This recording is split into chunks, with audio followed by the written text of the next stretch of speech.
Thank you, Mr. Chair. I'm Brian Weatherford with the Legislative Analyst's Office, and I do have with me today Tiffany Roberts, my colleague who's an expert on cap and trade issues, and Farah Brocht. And we have indeed reviewed the business plan and the governor's budget proposals. And we did prepare a 12 or 10 or 12 page brief and provided that to you, and as well as on the LAO's website. And I'm not going to run through all of that today. It is a little lengthy, and I will try to keep my remarks relatively brief. Our primary concern with the business plan is, as was raised in the committee today, the funding gap between what we have and what we're going to need to even to initiate revenue service on an initial operating section. And so that does remain our primary concern. One thing that I would add that I'm not sure we discussed fully in our brief was, but in partial response to what we heard from the High-Speed Rail Authority, is that in defense of, in discussing other types of transportation programs, such as highway programs and urban transit programs, while those programs do not necessarily have all the funding required for all the projects and those programs identified at any given time, they do have a dedicated stream of funding over time that's usually sufficient to cover the cost of any of one of those projects, and certainly many of those projects over time. And that stream of funding is dedicated, and we don't have anything like that. We have a federal program, but it relies on annual appropriations, and it doesn't have any routine dedicated federal funding for it. And there's also no dedicated stream of funding from state sources either, obviously. We only have the Proposition 1A. So that's, in our eyes, the primary difference between the federal highway program and the urban transit programs and the local self-help counties, for instance. So at this time, I'm going to turn it over to my colleague Tiffany Roberts, because we do have some very serious concerns about the concept of using cap and trade revenues as backstop. Thank you, Mr. Roberts. Thank you, Mr. Chair. Tiffany Roberts, Legislative Analyst's Office. So next week in this committee on the resources side, we're going to be covering a great deal of information on cap and trade. And I don't want to spend too much time on the background of cap and trade and legal constraints associated with that revenue.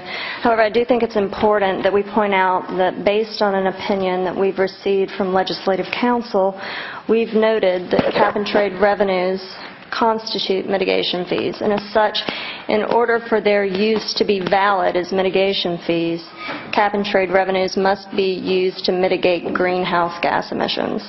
We noted in our write-up on high-speed rail that the administration's proposal to possibly use cap and trade revenues for the construction of high-speed rail raises three primary concerns. Two of these concerns stem from legal constraints, and the third concern, I think, is probably from a cap and trade perspective the most important concern, and it relates to the policy of choosing greenhouse gas emission reduction strategies.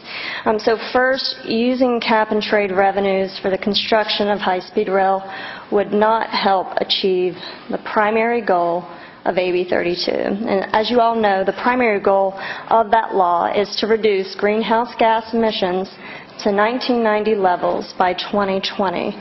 The timing of completion of this project is such that it won't even be operational before 2020.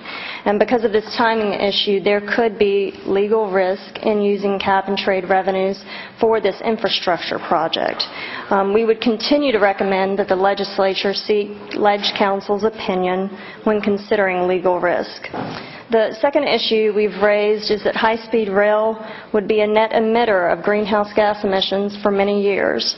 When we received the business plan for the high-speed rail, we asked the authority about an analysis on the impact that this project would have in terms of greenhouse gas emissions.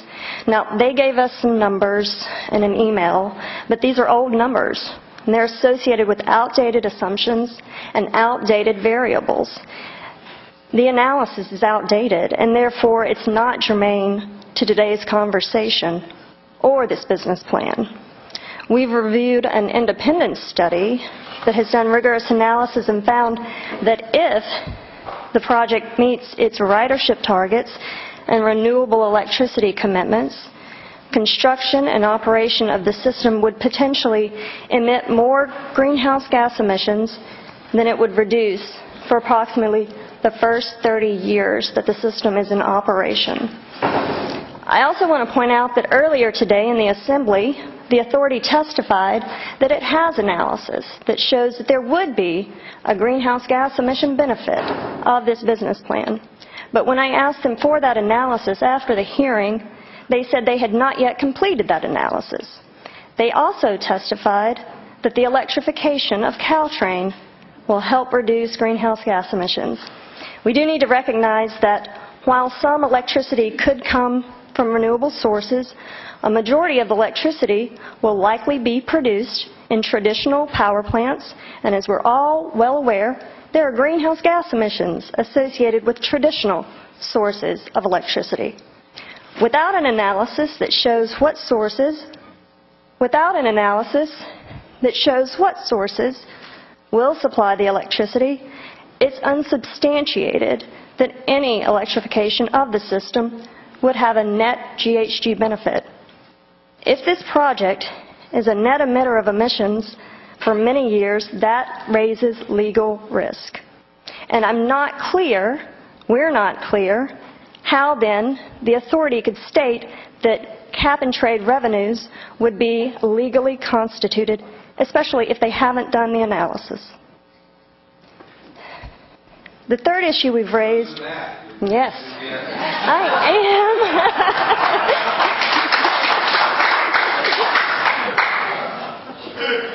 Thank you. Keep going, Ms. Thank you, Mr. Chair.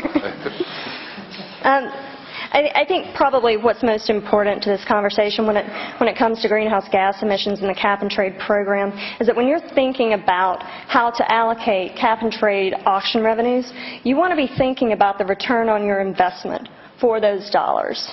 And the analysis that we've seen relative to the RPS, relative to green building standards, relative to energy efficiency, with programs like that, you're actually getting a much better return on your investment than spending billions of dollars on a high-speed rail system. So I'll conclude my remarks there. I'm happy to take questions, or I'm happy to turn it back over to Mr. Weatherford.